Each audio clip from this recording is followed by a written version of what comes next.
Introduction to United States Government and Politics. Today we're going to begin by talking about the concepts of democracy and representation, and end by analyzing a political taxonomy that we will be using this entire semester to guide us through our analysis and understanding of the American political governing system and American political environment. Let's begin by talking about democracy and representation. Democracy. What is democracy? What is it to you? Is it freedom? Is it liberty? Is it tyranny? This word, democracy, is a word that is loaded with meaning.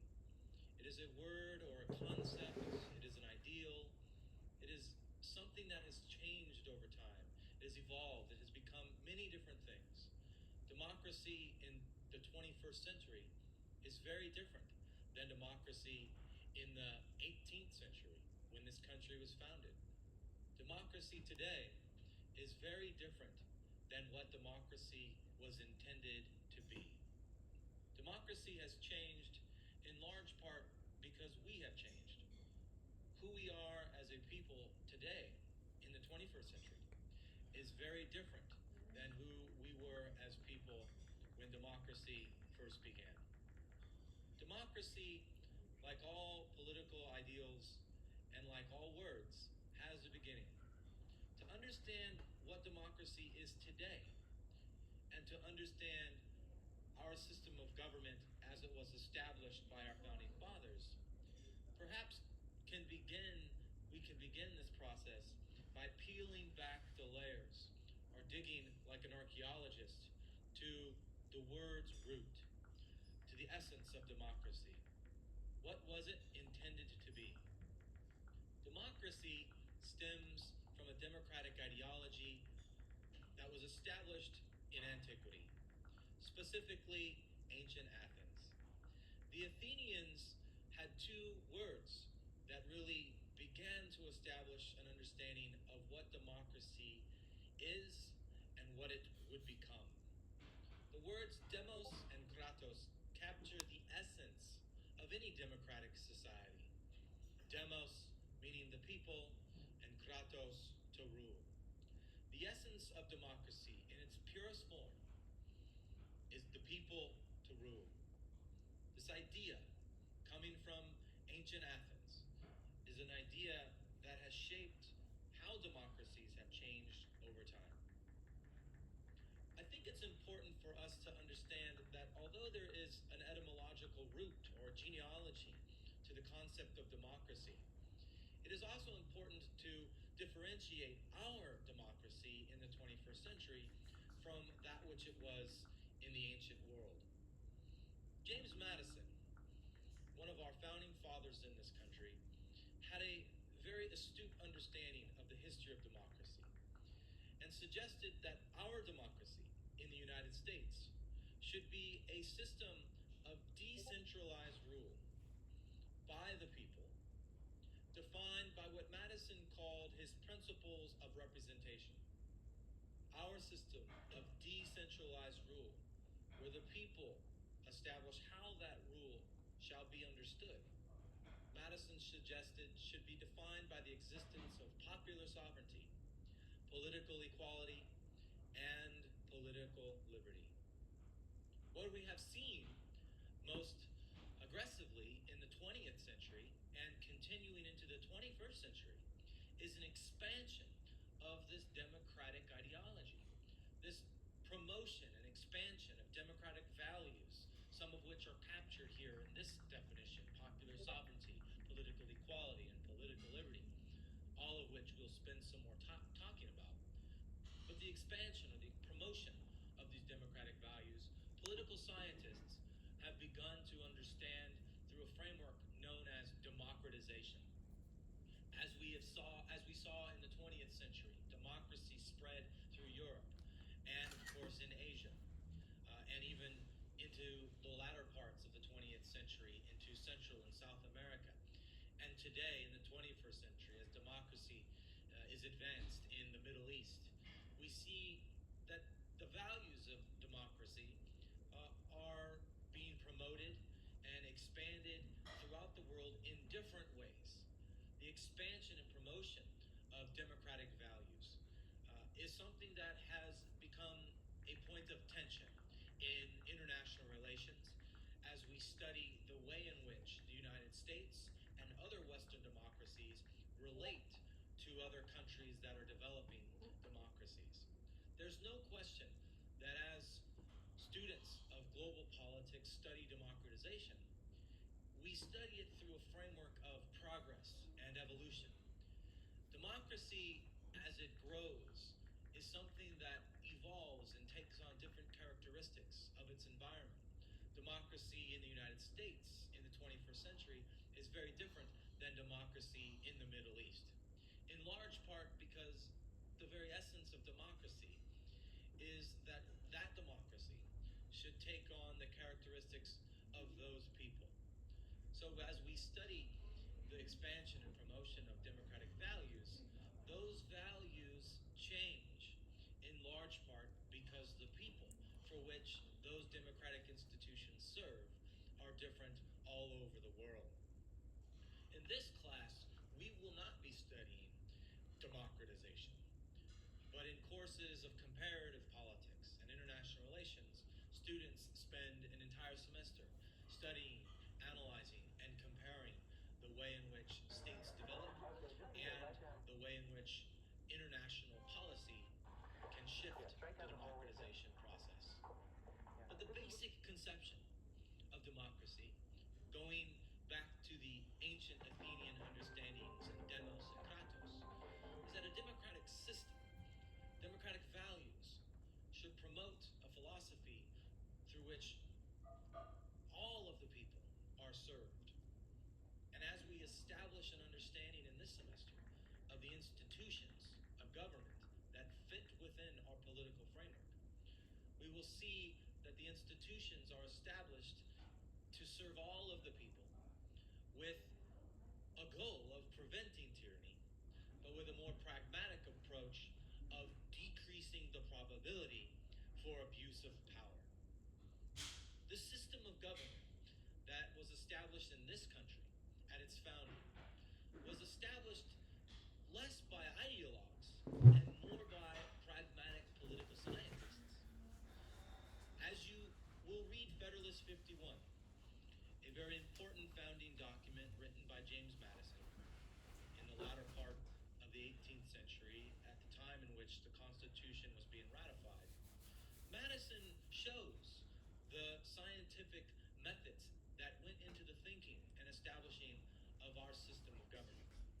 They were not interested in talking in an ideal world about the ending and prevention of tyranny, but rather establishing a system of government that through checks and balances and a separation of power could decrease the probability for that abuse of power.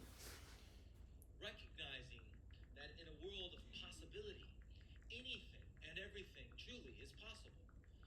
And so in establishing a democratic system of government that would be defined by these Madisonian principles of representation, the interest was not in considering that which was possible, but rather analyzing that which is probable.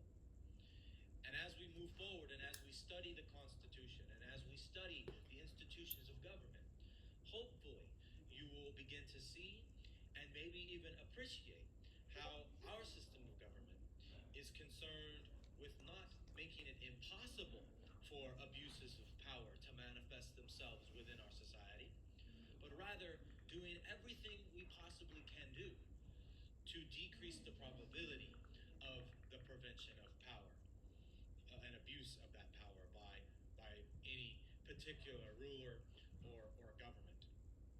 So democracy is something that has changed over time and will continue to change as we, the people, rule differently as the people ruled before us. Throughout history, these democratic values have manifested themselves different ways in different parts of the world. If we were to understand and study democracy through the lens of a typology, we would see that historically most democracies can be placed within two types of democracies: direct and indirect. Let us first begin by talking about the first type of democracy, direct democracy. Some historians debate as to whether or not there has ever been a true direct democracy established since the Athenians. The ancient Greeks in Athens established a pure direct democracy, in large part because their system of government was a system of government that fit the two basic requirements, where every citizen gathered in the polis. The concept of citizen was very rigidly defined in ancient Athens as a male Athenian who had established a genealogical tie to Athenian society. Citizenship is a concept that has changed and has evolved in time as well. And as we study citizenship in this class, we will look at the role in which citizens play in shaping our politics and policy. The polis in ancient Athens was the center of all political debate and decision making, which brings me to the second basic requirement of ancient Athenian direct democracy, which was that decisions were made by consensus. Every citizen who could participate in Athenian politics gathered in the polis to debate in what was called the agon, a kind of war with words, where ultimately decisions were made through a consensus vote, where every single Athenian citizen had to agree as to which direction through policy Athenian government should go. You can imagine how difficult this would be. Imagine today making a consensus decision with your peers in this class as to who to vote for or who to not vote for in any one political election, or whether or not to support or not support a particular policy that affects everyone in different ways. This creates layers upon layers of complexity that really helps us to understand why the ancient Athenian democracy was not very successful in protecting the sovereign interests of the Athenian people. Contemporary scholars who study different systems of government have looked at California and our proposition and referendum process as perhaps a 20th and now 21st century case study of the Athenian direct democracy. Although decisions in California state politics through propositions and referendums are not decided through consensus, they are decided by direct public vote. In California, as a result of the way in which our state constitution was rewritten in the early half of the 20th century, California residents who have the power to vote have the capacity to decide directly that which should be and that which will not be law. Because of the proposition and referendum process in California, the people in the state are given the power and authority to go around any representation and decide directly the law of the land. Perhaps this is a 20th and 21st century understanding of direct democracy, and it is right here in our own backyard, right here in California. The other type, or the second type of democracy that has dominated the systems of democratic governance ever since the ancient Athenians is an indirect democracy. The concept of an indirect democracy is a concept that is really defined by three basic requirements. Indirect democracies also are understood as representative democracies or republics. The system in the United States is an indirect democracy, which is why scholars will refer to our democracy in different ways. There will be some who will reference our system as a republic. There will be some who reference our democracy as a representative democracy, all of which are pointing to the basic requirements that define an indirect system of government. The first basic requirement is that the people rule through elected officials. In most cases, we refer to these elected officials as representatives. In an indirect system of democracy, the people do not decide directly the public policies of the state. We rule through elected officials that we put into office. The second requirement of a basic requirement of an indirect democracy is that in order for the people to rule effectively through their representatives, citizens must participate in elections in order to have their views represented through those representatives who are there to represent their views. If people do not participate in voting for who should or who should not be their representatives, the probability of their voice being accurately represented in the public policy decision making is of course significantly reduced. The third basic requirement is that the institutions of government that serve indirectly the people are constitutionally responsible to the public, which is why the people can remove elected officials from office on election day or through a process which we'll study later in this class, remove elected officials from office through a judicial process which could ultimately lead to an impeachment and removal from that particular branch of government. In an indirect democracy, people rule through elected officials, and we rule through our votes that bind our institutions of government to us constitutionally. The vote, perhaps, is a vehicle that can help us understand the role of the American people, but clearly the Constitution of the United States gives us that capacity.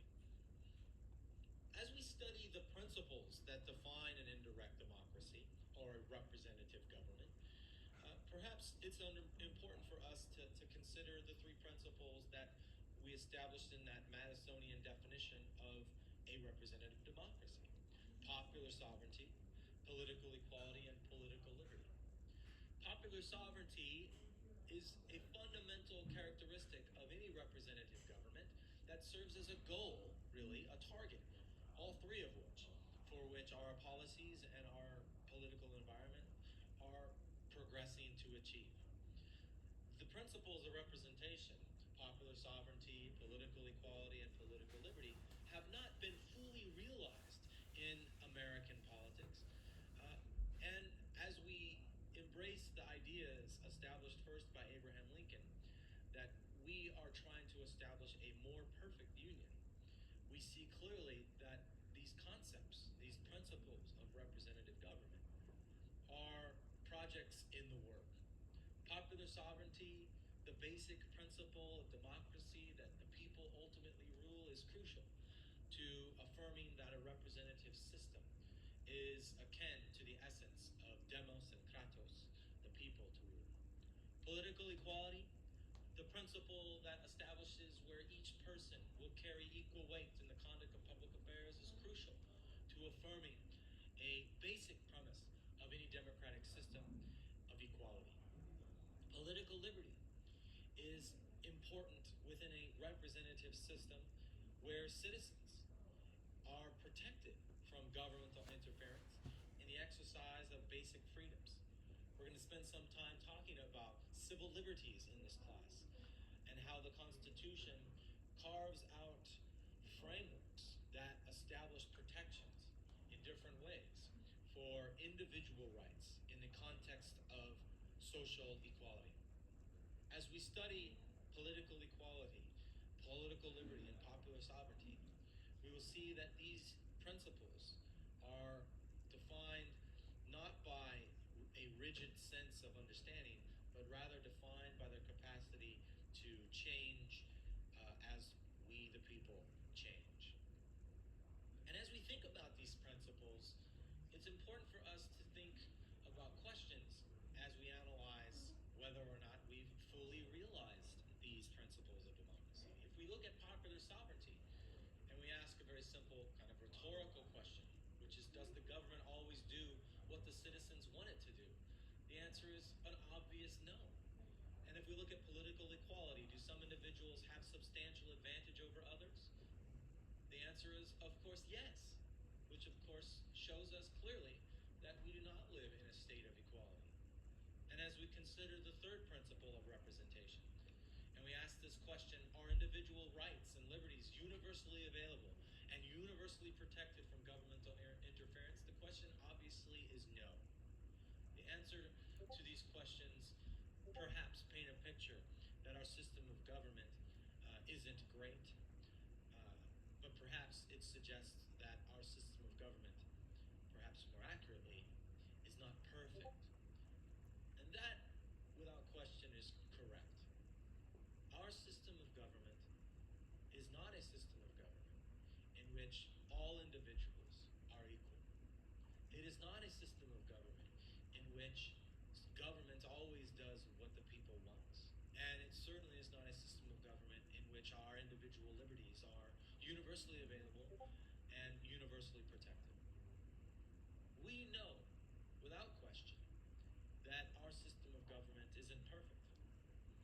But the beauty of any democratic system, perhaps why it has been a system of government that has been shared throughout the world, and of course has endured time, is that at the end of the day, these imperfections are reasons for which generation after generation have the capacity to move the country in a greater degree of perfection. We aren't a perfect union, but perhaps we can become a more perfect union if each generation is willing to do the work. The truth about our democracy is that it is work. The truth about our democracy is that it isn't perfect, but we have the capacity, if we understand our system of government, and if we understand the role in which the people play, and if we understand the constitutional restrictions and provisions that define what government can and cannot do, then perhaps we, like the generations before us that stood in the halls of Philadelphia to declare independence, or the generations that fought for the ending of slavery and the establishment of women's rights in suffrage, or the organizers who took to the streets throughout the 50s and 60s and 70s to advocate on behalf of civil rights. These generations who did the work to move the country in a more progressive direction where people are more equal than they were before, where people's rights are more protected than they were just generations before. That capacity of willing to do that work is a good thing. And fortunately, we have a framework that affirms that work and encourages that work. So as we study democracy in this class, we will study it as something that requires our participation, our work. And so we begin by looking at basically who will do the work, who does the heavy lifting within our system of government. There's no question that the heavy lifting of our democracy is done by an informed and active citizenry. And we'll study how an informed and active citizenry can help progress our society toward fully realizing popular sovereignty, political equality, and political liberty. We also have a constitution which does a lot of the heavy lifting if we let it. It establishes a system of checks and balances and a separation of powers that helps to create a framework of law prescribing what government can and cannot do, and how the different branches of government are monitoring each other. All of this, an informed and active citizen, a constitutional system of checks and balances, and the partitioning of powers, all of this combined create a context where we can work effectively to realize those three principles of representation while decreasing significantly the probability of power being abused by anyone branch of government or by any one individual. So to understand American politics, to understand American government, is to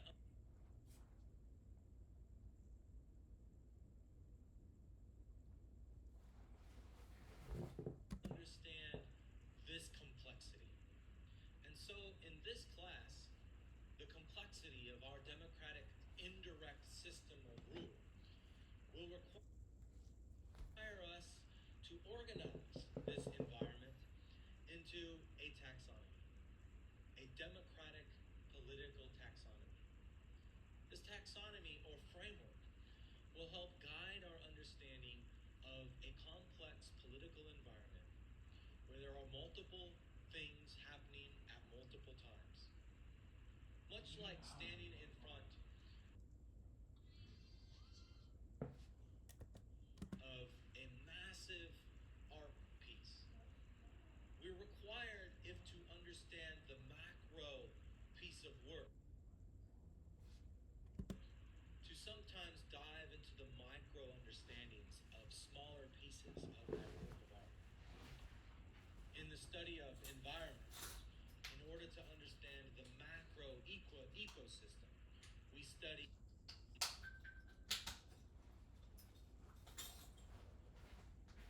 microclimates, microenvironments.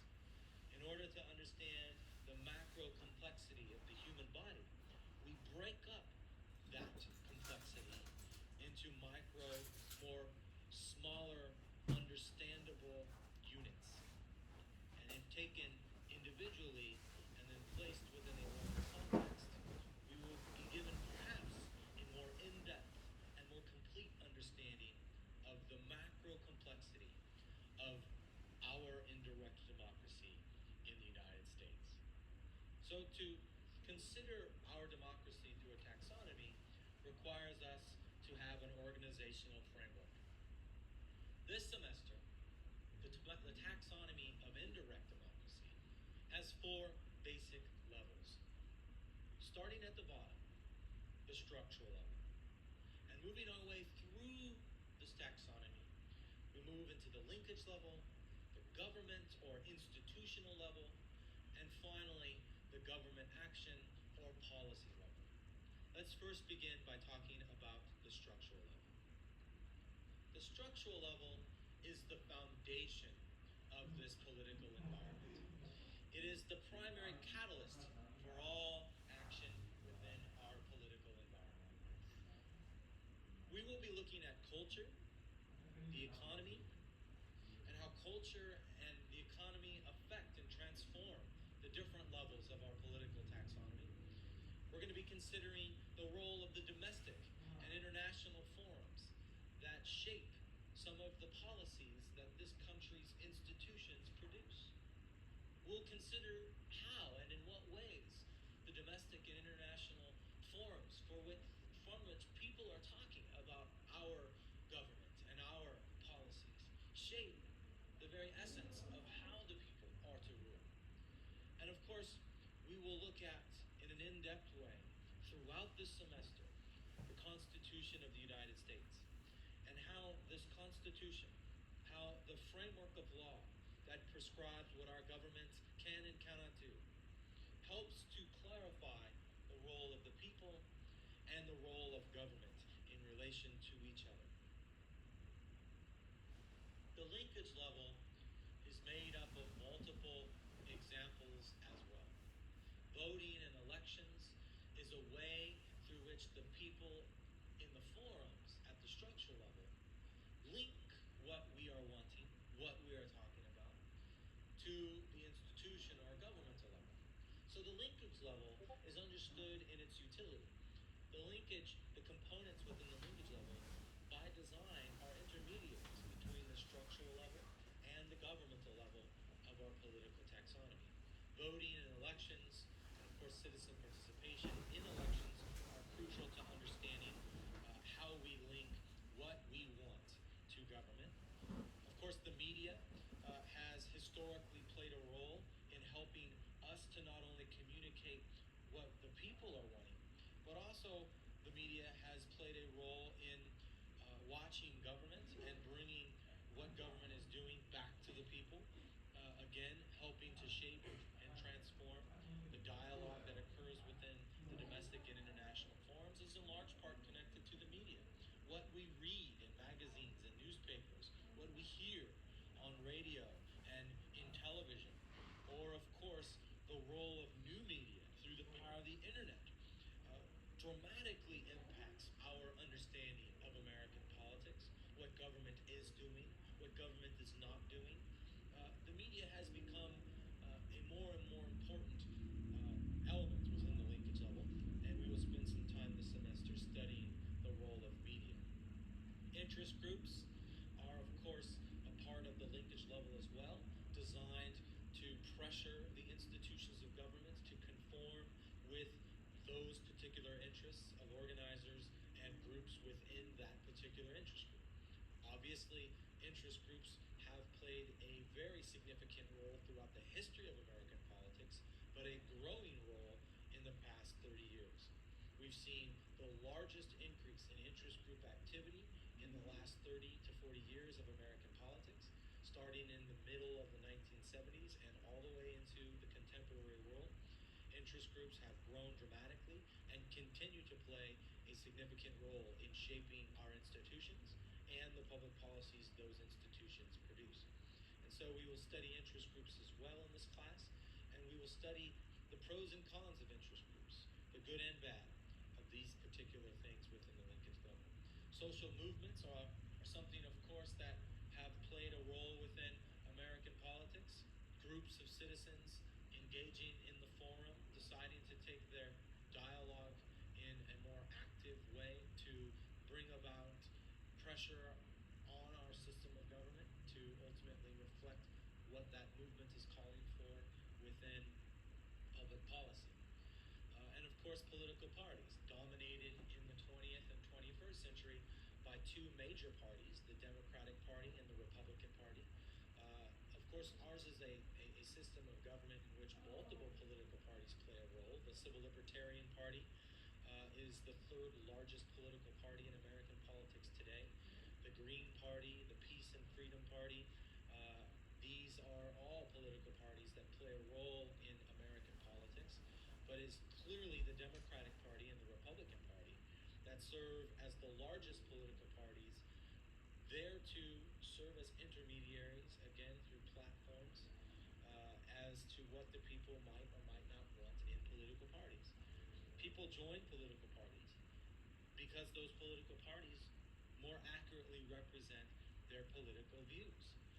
And those political parties, of course, have their own forums that contribute, either good or bad, to the shaping of political perspectives and understandings of whether or not government is good or bad. So we will study in an indirect way the ways in which political parties help to contribute to an understanding of our political system. Of course, the third level of our political taxonomy or framework that we're going to use this semester is the government or institutional level. There are four levels to this federal branch of government. There is the legislative branch or the Congress, and we'll study our system of legislative branch is a bicameral legislative branch of government, and we'll juxtapose that with other legislative branches of government called a unicameral branch of government. And we'll look more into what these are later in the semester, bicameral versus unicameral. As we move to study Congress, you will see how these concepts are defined and how they help to shape our understanding of our legislative branch of government. And then, of course, later in the semester, we'll be studying the executive branch or the presidency, not just the President of the United States, but the cabinet and the vice president and the Constitution in terms of how it defines what the president can and cannot do, and the role in which the president plays in relation to the other branches of government. The third institution or branch of government is, of course, the judiciary. The federal courts have an important role to play within our system of government, and throughout the history of our country's politics, we've seen that the federal courts have, in the 20th century in particular, played a more and more important role in understanding the constitutionality of laws produced by the legislative and executive branch in total. And then the fourth institution within our governmental level is the federal bureaucracy. The bureaucracy is created within our Constitution through a piece called the Necessary and Proper Clause, or the Article 1, Section 8 of the Constitution, that gives the legislative branch of government the capacity to create bureaucratic institutions for the purposes of organizing and, of course, processing the multiple layers of governmental work that must be done. Oftentimes, bureaucracy is called red tape, and of course frustrates a great many people, and is pointed to as to why our government oftentimes does not do a lot very quickly. And if you've ever stood in line at the DMV to get a driver's license, you've experienced state level bureaucracy, a reflection of our federal bureaucracy. If you've ever had to stand in line at the post office on the day in which taxes are due to be filed, you've experienced federal bureaucracy.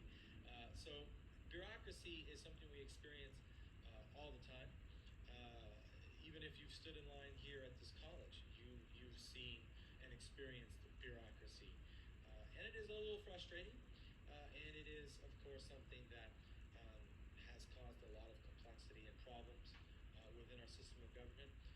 But it is also something that has given our government the capacity to process the huge flow of work that comes before it. And so as we study the federal bureaucracy in this class by analyzing the legislative branch, the executive branch, and the judicial branch, you'll see clearly that bureaucracy serves to help and hinder the processing of government, and ultimately plays a significant role in the governmental level of our political taxonomy. The final level of our political taxonomy is, of course, the government action or policy level. We're going to be studying how the legislative branch and executive branch produce law through the journey of an idea into a bill, ultimately reaching the president's desk to be signed into law. And a third piece of this, which is, of course, the role of the federal courts in interpreting the meaning of that law relative to the federal Constitution. We will also look at the capacity of the United States government to wage war, and of course to protect the national interests and sovereignty of the people and the state. And finally, we'll consider how the people and government settle civil disputes through court and other means to ultimately advance the perfection of popular sovereignty, political equality, and political liberty. So throughout this semester, we will be studying the political taxonomy and using it for the purposes of giving us the capacity to understand on a more micro level the macro complexity of American politics. My hope is that throughout this semester, you will grasp a greater understanding of how all of these different pieces in our environment help to contribute to our understanding of government and politics in the United States, in the world we live in, and in the world in which it was formed. Thank you. And next we will be talking about Constitution and our federal representative branch of government.